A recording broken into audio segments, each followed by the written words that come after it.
عمران خان پر عوام اعتماد کرتے ہیں، اس کے ساتھ کھڑے ہیں۔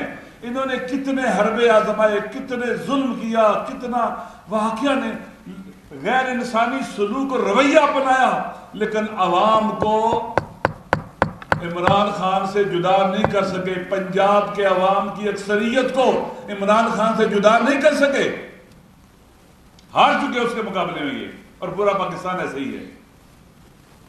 عمران خان صاحب کو یہ سمجھتے ہیں کہ ہم توڑ لیں گے، ان کی بہنوں کو ملاقات نہیں کرنے دیں گے تو توڑ دیں گے۔ یہ تو خود رسوا ہو رہے ہیں۔ جس عمران خان کو میں جانتا ہوں وہ کبھی ٹوٹنے والا نہیں ہے، یہ ہار جائیں گے، ان کے ارادے ٹوٹ جائیں گے۔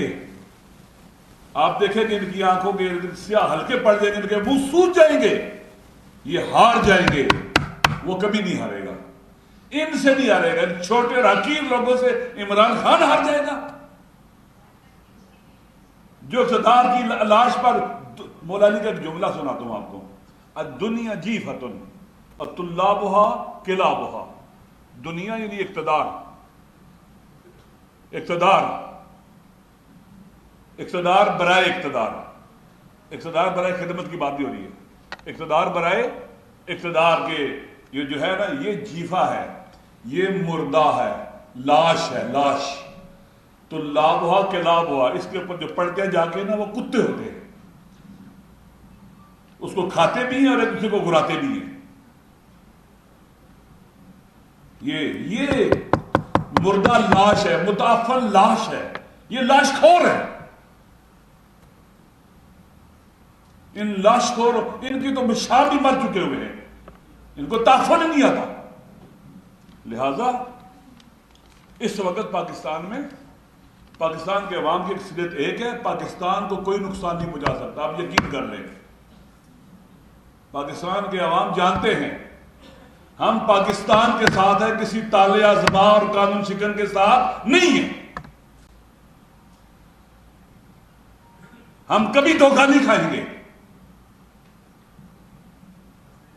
سنسیریٹی کہاں آپ کے اندر؟ پاکستان کو مسائل ہیں تو آپ مشترکہ اجلاس بلاتے پارلیمنٹ کا، وہاں پر باقاعدہ مسائل مطرح کرتے۔ آپ دیکھیں سینٹ کے اجلاس میں کوئی وزیر نہیں آتا، پتہ نہیں پارلیمنٹ میں، قومی اسمبلی میں آتے نہیں آتے ہیں۔ اور اس کے بعد جب یہ کوئی مسئلہ پتہ نہیں ڈسکس کر رہے ہیں تو کہتے ہیں ہمارے وزیر اطلاعات و نشریات آئے کر ساری پارٹیوں کے پارلیمنٹ لیڈر حاضر ہو جائیں۔ ماشاءاللہ انہوں نے سمجھا ہوا کہ سارے یہ باڑے میں بند کیے ہوئے حیوان ہیں، جب بری جاؤ گے ہاں کے لے جاؤ گے ان کے۔ الحمدللہ ہمارے اپوزیشن کی اکثریت پہچانتی ہے صورتحال کو، جانتی ہے کیا ہو رہا ہے، اور اس لیے ضروری ہے کہ اس وقت پاکستان کے اندر آئین کی حکمرانی کی جدوجہد کی جائے، قانونیت کے خلاف اٹھا جائے، پاکستان کو سٹیبل کیا جائے، پاکستان کے عوام کے منتخب نمائندے ہی اقتدار میں آئیں، جو اپنے خدا کو جواب دہ ہوں اور اپنے عوام کو جواب دہ ہوں، اچھے لوگ، اچھے انسان اوپر آئیں، لوٹنے والے ڈاکو لٹیرے اوپر نہ آئیں، اقتدار کو خدمت کے لیے چاہنے والے آئیں، نہ اقتدار میں اقتدار کے لیے آگے آئیں پھر ہر اصول کے اوپر کمپرومائز کرنے لگیں۔ ایسا نہیں ہے۔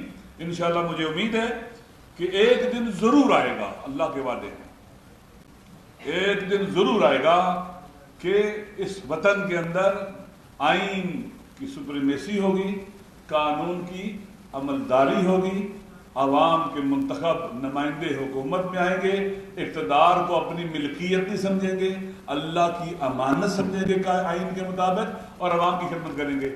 آخر میں ایک بات بس، اس وقت آپ جانتے ہیں کہ یمن پر امریکہ اٹیک کر رہا ہے، برطانیہ اٹیک کر رہے ہیں، اور ان کے الائز اٹیک کر رہے ہیں۔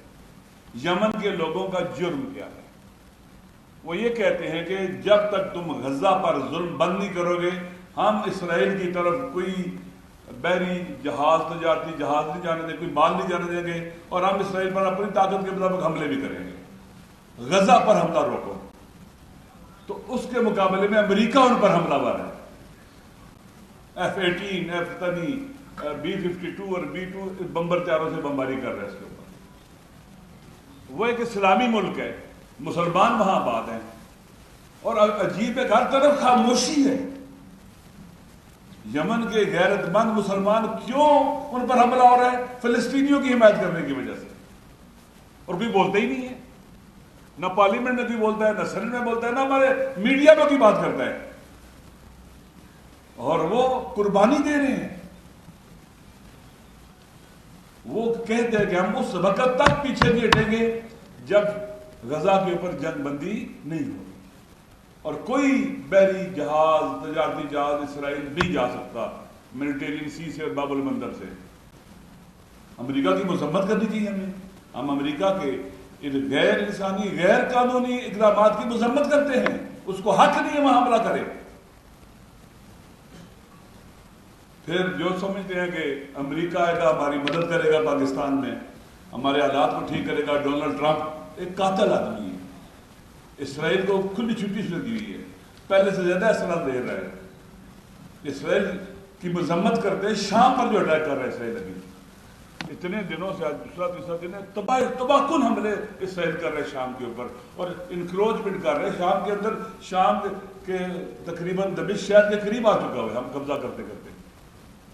ابھی جو اس نے طے کی ہے، بمباری کی ہے پریزیڈنٹ ہاؤس کے 2 کلومیٹر کے واسطے پر بم مارے ہیں اسرائیل نے. لہذا ہم سب کو مذمت کرنی چاہیے. اور اسی طرح سے انڈیا، مودی، پتہ نہیں ہے مجھے پہلے فالس فلیگ آپریشن کے بارے میں نا، میں نے اسے ڈکشنری میں دیکھا، کوشش کی کہ تاریخ پڑھوں سی کب شروع ہوا یہ فالس فلیگ آپریشن. لیکن پاکستان میں کہتے ہیں 9 مئی کو فالس فلیگ ہے، یہاں والے کہتے ہیں جناب والا کہ پہلگام میں فالس فلیگ ہے. ان فالس فلیگوں نے انسانوں سے سکون چھین رکھا ہے. واقعاً ایک انتہائی دھوکہ فریب ہے، اور اپنے مکرو عزائم کو حاصل کرنے کے لیے اس طرح کے الفاظ استعمال کیے جاتے ہیں. اس کا مطلب یہ تھا کہ پتہ نہیں، یعنی کیا کسی نے ہے اور نام کسی کا لگایا جا رہا ہے. میں یہ سمجھا ہوں فالس فلیگ آپریشن یعنی کیا کسی نے ہے، نام کسی کا لگایا جا رہا ہے. 9 مئی کو بھی فالس فلیگ آپریشن